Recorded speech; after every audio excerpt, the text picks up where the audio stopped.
어, 사람들이 흔히 저지르는 실수 중에 하나가 성급한 일반화의 오류라는 실수입니다. 이 성급한 일반화의 오류란 일부의 사례만을 제시하거나 대표성이 없는 불확실한 자료만을 가지고 바로 어떤 결론을 도출하는 데서 발생하는 논리적인 오류입니다. 그래서 자기 자신이 가진 지식이나 경험, 얼마나 그 지식이나 경험이 제한적입니까?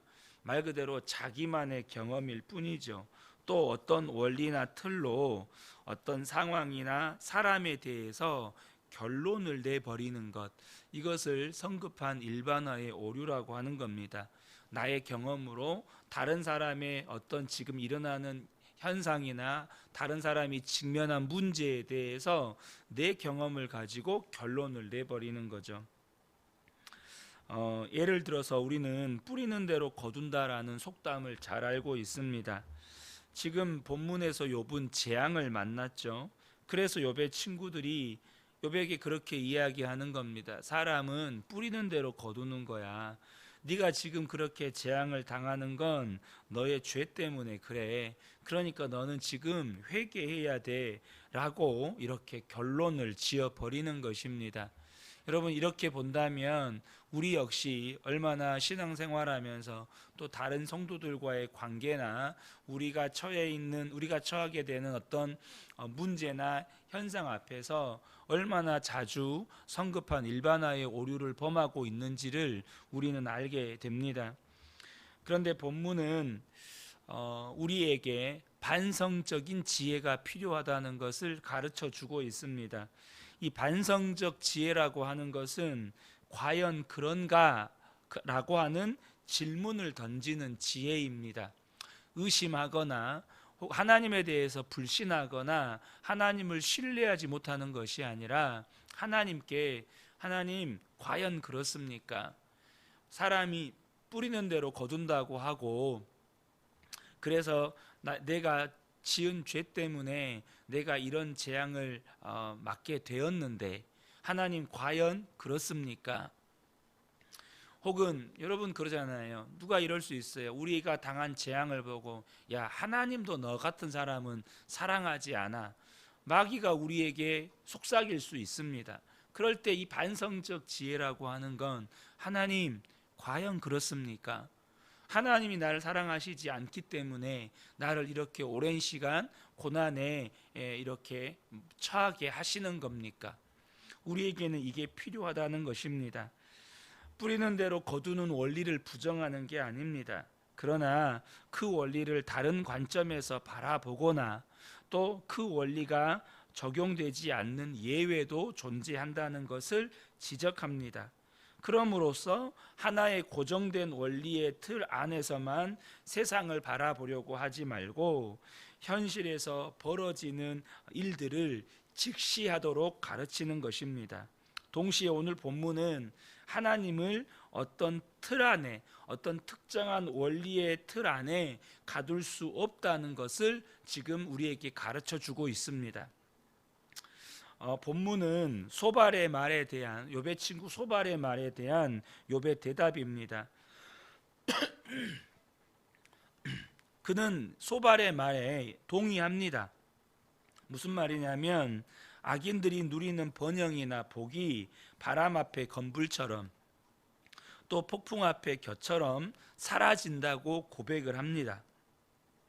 18절을 보면 그들이 바람 앞에 건불같이 폭풍에 날려가는 겨같이 되었도다. 실제로 우리는 악인들이 누리는 번영이나 복이 마치 바람 앞에 등불이 꺼져 버리듯이 순식간에 재앙이 임해서 멸망당하는 것들을 우리는 보게 됩니다.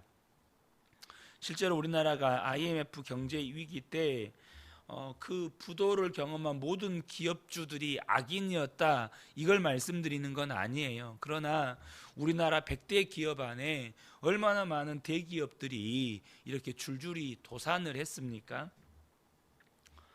여러분, 하나님은 공의의 하나님이시기 때문에 그들이 자기의 자기의 때에 심판을 당하지 않으면 그 벌을 쌓아두었다가 자녀들을 징벌하신다고 오늘 욥은 이야기합니다. 19절에 보면 하나님은 그의 죄악을 그의 자손들을 위하여 쌓아두시며 그에게 갚으실 것을 알게 하시기를 원하노라. 그러니까 하나님께서 어떻게 악인이 저렇게 벌을 받지 않을 수 있나? 어떻게 악인이 저렇게 떵떵거리며 잘 살 수 있나? 우리가 그런 현상을 볼 때 욥이 하는 말이 그렇습니다. 그때 그 사람이 자기 때에 벌을 받지 못하면 하나님은 벌을 쌓아두셨다가 그 자녀의 때에 혹은 영원한 하나님의 심판 앞에서 그는 그 모든 벌을 받게 된다는 것이죠. 그런데 여러분 어떻습니까? 진짜 악인들은요, 자기의 후손들은 안중에 없습니다. 자기의 후손들이 어찌 될지 자기가 알 바가 아니라는 거죠. 그러므로 욥은 악인이 자기 종말을 자기 때에 보았으면 좋겠다는 마음을 피력합니다. 20절에 보면 자기의 멸망을 자기의 눈으로 보게 하며 전능자의 진노를 마시게 할 것이니라. 그러니까 악인이 자기 때에 자기 멸망을 그 스스로가 보았으면 좋겠노라고 자기의 마음을 피력하고 있다는 것이죠. 그러니까 악인의 심판에 대해서 욥은 지금 소발이나 그 외에 다른 친구들이 하는 말에 반대하지 않습니다. 악인을 심판하시는 하나님의 이 공의에 대해서 욥은 동의해요. 그러나 그것이 지금 그 친구들이 말하는 것처럼 자기의 문제가 아니라는 것이죠. 여러분, 저와 여러분의 삶에 이유를 알 수 없는 고난이나 재앙이 있을 때가 있습니다. 그때 누군가는, 아니 참소하는 마귀는 저와 여러분에게 네가 하나님 똑바로 안 믿어서 그래, 혹은 네가 그때 그런 죄를 지어서 그래, 이렇게 우리를 참소하고 정죄하죠. 그때 저와 여러분이 대답을 마귀가 들려주는 참소를 들으시면 안 돼요. 마귀가 여러분에게 속삭이는 판단과 정죄의 말을 들으시면 안 됩니다. 여러분, 하나님께 물으십시오. 하나님, 정말 그렇습니까? 이게 죄 때문입니까? 그렇다면 나의 어떤 죄 때문입니까? 하나님, 제가 죄 때문이라면 하나님 말씀하시면 제가 회개하겠습니다. 그런데 하나님이 말씀하시지 않았어요. 그렇다면 뭘 말하는 거죠? 다른 하나님의 계획이 있다는 것입니다. 다른 하나님의 뜻이 있다는 거예요. 여러분, 하나님으로부터 들으십시오. 하나님께 묻고 하나님께 들으시라는 겁니다. 여러분의 인생을 어떤 지식이나 경험의 틀 혹은 어떤 일반적인 원리나 공식의 틀 안에 담을 수 없다는 거죠. 왜냐하면 우리의 삶을 주관하시는 분이 하나님이시기 때문입니다. 그러니까 하나님이 우리의 삶을 주관하시기 때문에 어떤 나의 지식이나 경험의 틀로 혹은 어떤 일반적인 원리나 혹은 공식의 틀로 담을 수가 없어요. 다시 말하면 하나님이 우주보다 크시고 하나님이 만물보다 크신 하나님이십니다. 어떻게 우리의 경험 안에, 우리의 지식 안에, 우리가 생각하는 일반적인 원리의 틀 안에 하나님을 다 가둘 수가 있겠어요? 찬송가 304장 그 크신 하나님의 사랑, 이 찬송의 3절을 보면 하늘을 두루마리 삼고 바다를 먹물 삼아도 한없는 하나님의 사랑 다 기록할 수 없겠네라는 가사가 있습니다. 여러분, 우리는요, 하나님의 사랑이라는 속성 하나만도 다 이해할 수가 없고 다 기록할 수가 없고 다 알 수가 없습니다. 그렇잖아요. 하나님의 사랑 하나만 가지고도 우리는 그걸 다 이해할 수가 없다는 거예요. 그 크신 하나님을 도대체 어떤 원리의 틀 안에, 어떤 공식의 틀 안에 담을 수 있겠습니까? 그러므로 우리의 삶을 주관하시는 하나님을 단순한 이론이나 경험 그리고 어떤 공식 하나로 설명하려고 하는 것은 하나님을 가르치려 드는 일이라는 거예요.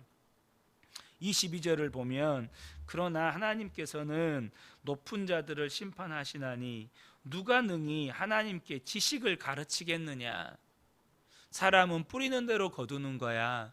네가 그런 재앙을 당하는 건 지금 너의 죄 때문에 그러는 거야. 네가 그렇게 어려움을 당하는 건 네가 기도하지 않아서 그러는 거야. 네가 지금 그 모양 그 꼴로 사는 건 네가 주일 성수를 안 해서 그러는 거야. 말씀에 순종하지 않아서 그러는 거야.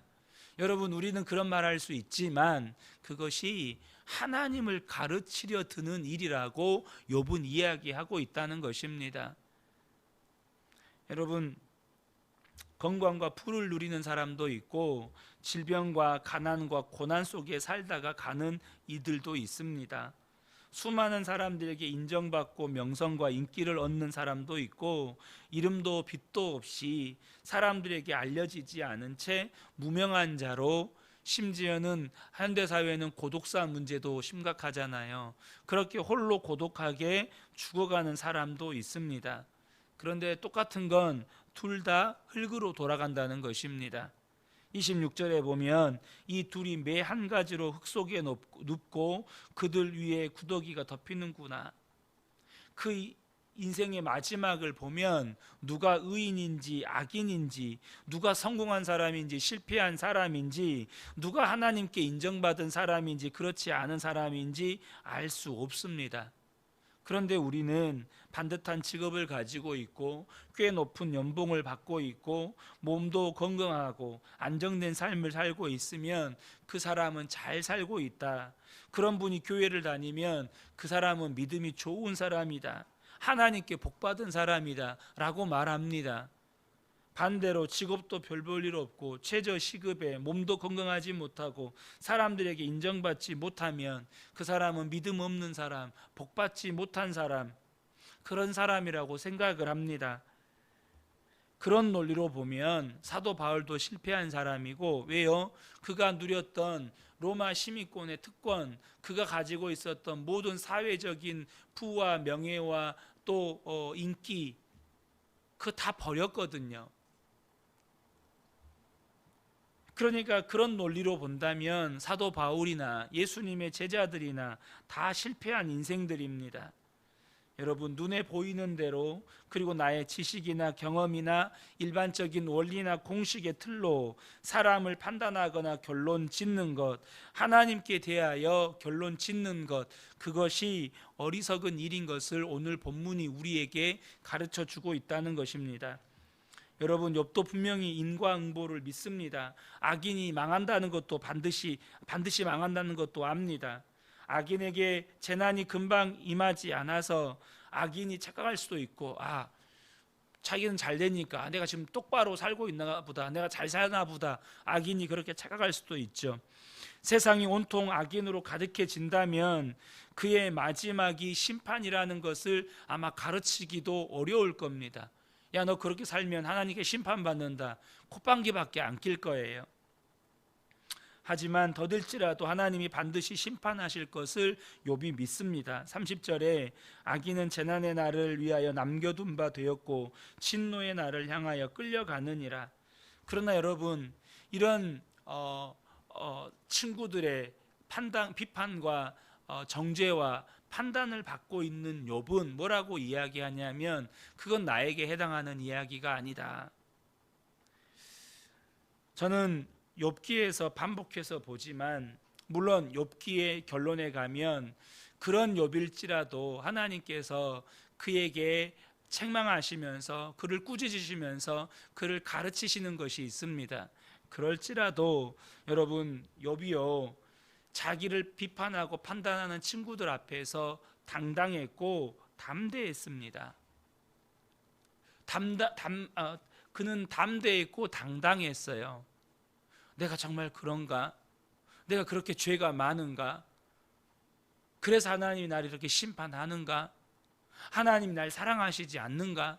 내가 기도를 안 해서, 혹은 내가 하나님 앞에 말씀에 순종을 안 해서 지금 이렇게 사는가? 사랑하는 성도 여러분, 저는 저와 여러분이 그렇게 저와 여러분을 비판하고 참소하는 말을 들었을 때 욥과 같이 당당하고 담대해질 수 있기를 축복합니다. 성경은 욥기 1장으로 다시 한번 가보겠습니다. 욥기 1장에 하나님은 욥에 대해서 이렇게 말씀하시죠. 욥기 1장 1절을 보면 우스 땅에 욥이라 불리는 사람이 있었는데 그 사람은 온전하고 정직하여 하나님을 경외하며 악에서 떠난 자더라. 이건 하나님의 판단입니다. 욥에 대해서 하나님을 경외하고 악에서 떠난 자였다. 8절에도 보면 여호와께서 사탄에게 이르시되 내가 내 종 욥을 보았느냐 그와 같이 온전하고 정직하여 하나님을 경외하며 악에서 떠난 자는 세상에 없느니라. 여러분, 이것이 욥에게만 주어진 은혜가 아니고 저와 여러분에게 주어진 은혜임을 믿으시기 바랍니다. 여러분, 누가 온전하고 정직하여 하나님을 경외하며 악에서 떠난 사람입니까? 예수 그리스도가 그 안에 계셔서 오직 나는 죽고 예수로 사는 사람입니다.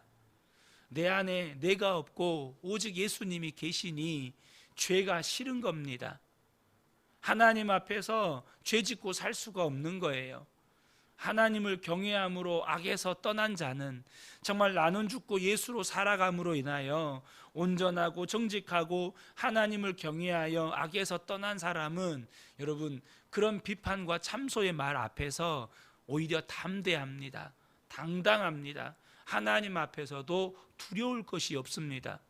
저는 우리 근혜교회 모든 성도님들이 정말로 이 욥에게 부어주셨던 은혜, 나는 죽고 오직 예수로 살아서 이 땅을 살아가는 동안에 수많은 앞으로도 비판과 참소의 말을 듣게 될 거예요. 그때도 담대하시고 하나님 앞에서도 당당할 수 있는 저와 여러분 되시기를 예수님의 이름으로 축복합니다. 아멘.